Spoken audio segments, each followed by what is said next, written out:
Hello, Milton. My name is Brian Kelley, and welcome to a special show. We're going to be talking about the election that's coming up on Tuesday, April 25th.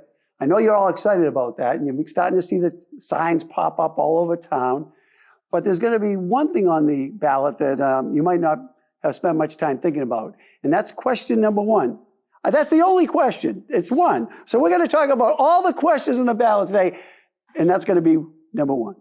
And I have a great panel here today who's going to help you understand question number one and help you decide how you may want to vote. So today we have, right across from here, we have Peter Mullen. Peter Mullen is a town meeting member. How many years, Peter? 37. 36. So he's got a little history in the town. Also a member, now is that committee still going, the town government study committee? We finished our work. You finished your work, but you were a member of that committee. Yes. Okay, and that's going to be helpful today.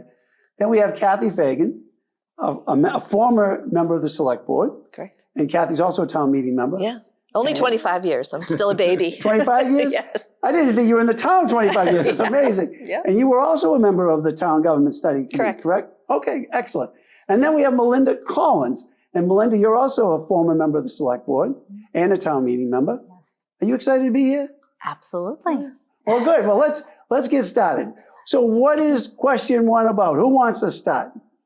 Sure, I'll give it a try. So to go back to the Town Government Study Committee, we were a group that were appointed by the Select Board to help research different issues that were coming up in town.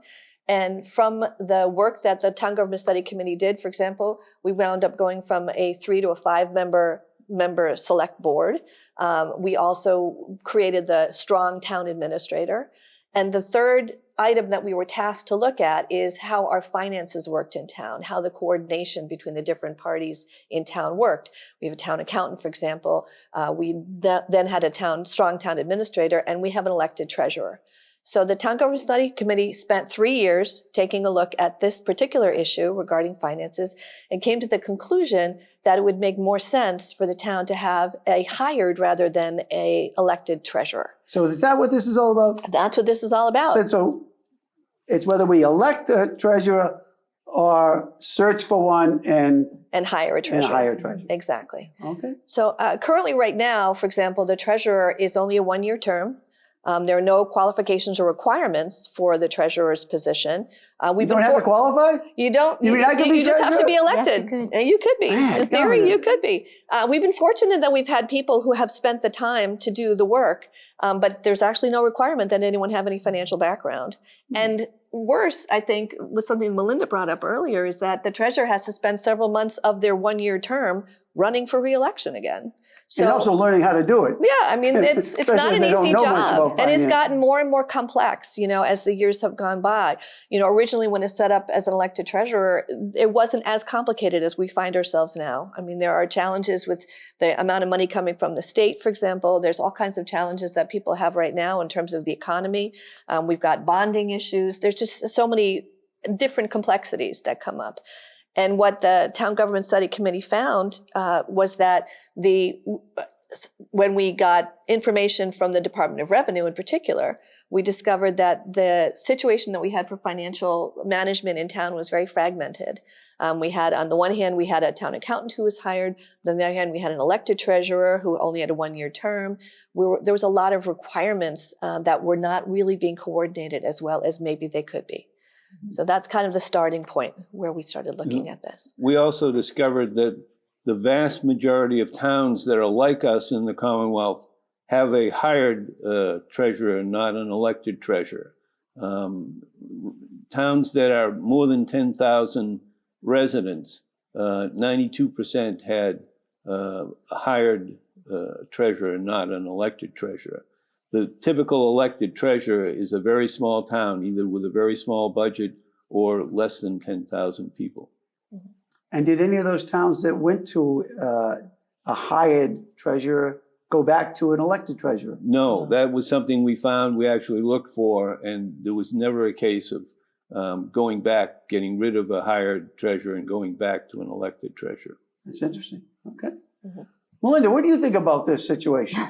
Well, my most recent experience, of course, I just stepped up off the board last year, showed me that there's cash management functions in both the treasurer's office and, in the accounting with the rest of the municipal accounting staff.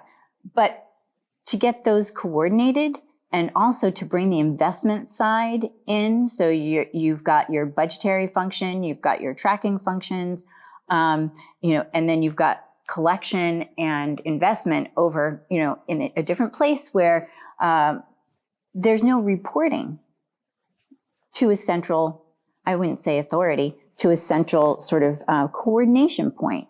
And that's what, for me, I think would make a big difference. And Jim was great. He was really lovely to work with. And I'm sure anybody who came in to be treasurer would be wonderful to work with. It's not a matter of people. It's a matter of structure and efficiency. And that's something that with the speed of technology today, with the speed of money, you just can't have that division and fragmentation in your reporting structure. It just doesn't work. You've got to be able to turn on a dime these days. People think, well, we set the budget once a year and then everything just clicks along. Every expense matches every, bit of revenue, and nothing untoward comes up or no new opportunities come up during the year. It's very difficult to turn on a dime when you don't have that central point of coordination. So that was just something that I wished for when I was on the select board. Well, maybe your wish will come true. Perhaps. So does this mean that, can the treasurer be fired? No, actually, the treasurer has to be can only be taken out of office by the next voting cycle. So if we did get a treasurer that just wanted to make some extra money and really wasn't interested in working too hard for the town, then we could have a situation. It would be almost like a lame duck position. They could do whatever they wanted, and yeah, I mean, again, we've been really fortunate that we've never had anybody do something like that. But the world has changed, and things, we don't know what the future holds, right? The current structure right now, the treasurer is not answerable to the select board or the town administrator or the town accountant. That's just not how this current structure is. And if people were to make a decision to vote no, then that would still remain the status quo. So what is the status quo? Tell us what's going on right now. How does the treasurer work now? So right now, the treasurer is an elected position, elected every year. And that individual is not answerable to anyone else in town. They can make their own decisions regarding investments. They can bring in counsel if they choose to, but they make their own decisions on the banks that they work with. They make their own decisions on the speed with which they do collection work. I mean, there are some requirements that are state requirements, but other than that, the treasurer is really given the opportunity and the permission to do what that individual feels is best for the town. Does the treasurer have to report to his office every day? Does the treasurer punch in on a clock or anything like this? There's no requirements like that because it's not a hired position. It's an individual who is elected and they set the ground rules for what they do. Oh, I wish I had known this because I would have ran. Man, this sounds like too a late great this time job. around. But that actually brings up a really good point because right now, what would happen, for example, if the town voted yes on this current question? We at the same time. So wait. On the ballot, in order to have a hired treasurer, we have to vote yes. Correct. Is that what you're saying? Yes. And if you want to keep the status quo, Yep. no. Then you vote no. Okay. And we also have candidates right now who are running for treasurer for just that reason, because we don't know what the answer is going to be. Right, right. Okay, and that's great. So that person, whoever wins, will serve until the time when someone would be hired. And they would be free to also apply for that. It would be advertised. And another thing about having someone hired in the position is that we would have a much deeper pool of candidates. Why do you think that? Well, if you look at the history of treasurers in Milton, you will see that there aren't very many contested races, because if you already have a job and you prize a little stability in your life, are you going to quit your job for a one-year position? Mm-hmm. A lot of people just don't have the freedom to do that. Some people do, but very few. And I think that's why we haven't seen people run against people, The even incumbents. yes, even if somebody's doing a wonderful job, if you really wanted to do that job, you just wouldn't step forward. Or maybe even if they're doing a terrible job, I have no idea. But it doesn't matter. I think most people I've talked to who are in finance or accounting, because accounting backgrounds are great for treasurer positions. They're just, that has stopped them. Hey, honey, I'm going to run for treasurer. It's a one-year position. What do you think? I'm going to give up that job that has benefits. Exactly. Oh, my goodness. Okay. I think the other challenge that we have is because it's only a one-year term right now, it's difficult for that individual to do some long-range planning, to be able to do something that goes beyond a year. And you'd hope that with a rigorous search process, that we get somebody who we can contract with for more than a year, for example, so that that person can be working and learning the job or taking over a job with their own experience and bringing more to the job, because they could be there for longer than a year. And if they don't work out, we can give them notice. Exactly. Yeah. And Exactly. We don't have to wait for the next election. Exactly. Good point. Yeah. Peter, any other thoughts on this? I think the job is more attractive and will attract higher quality people in terms of their background in finance if you have both things that the treasurer does plus things that the town accountant. We've also increased the duties of the town accountant recently and called that position a director of finance. When you combine those things, you get a more attractive position and you attract, I think, better people to apply. Interesting. I read a book recently, and it was talking about there was a period of time that in business schools in this country, including Harvard, they would only try to hire people that were very outgoing people. They didn't want quiet, introverted people. And they would rather hire a person with an 80% average that was also very outgoing, because not only did they want them to be able to help create something, but they wanted them to be able to sell it. And so really, when you think about the current situation, it's the person that can sell themselves to the public more that gets the job, not necessarily the one that is really keen and focused on finances and they live and breathe it and they love it.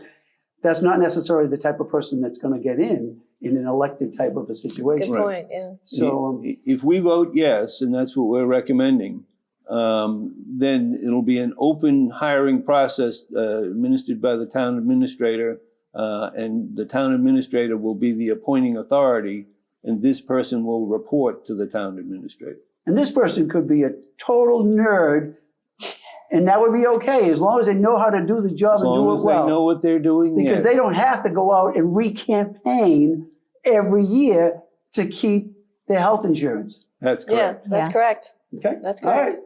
Good. Yeah. Well, this has been unbelievable. Folks, I hope you learned something. All I know is the election is what's the 25th? 25th. 25th? And which question are we talking about? Question Question one. one. It's an important question. It is. Well, So don't go just because someone you know is running for town meeting or something. Go because this is a big deal.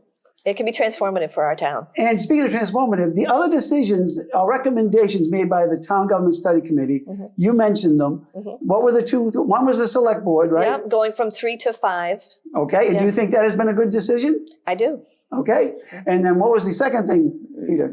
Creating a strong town administrator position. Which took a lot of the burden off the select board, who are volunteers, Yes, to run the town on a daily basis. Exactly. correct. They can focus on long-range planning and strategy, which there wasn't time if they were deciding where a sign should go in town on a particular day. So it sounds to me, or at least in my point of view, what the Town Government Committee has suggested and helped implement has been a good decision for the town. We think so. Yes. Well, folks, if you think that what they've done already was a good decision, you might consider voting yes on question one. If you're happy and your best friend's running for treasurer right now, I get it. You might not want to vote for that. You might vote no. But you have a choice. It's your town. It's your money. You make the decision. Thank you for being with us today. Appreciate it. Bye-bye.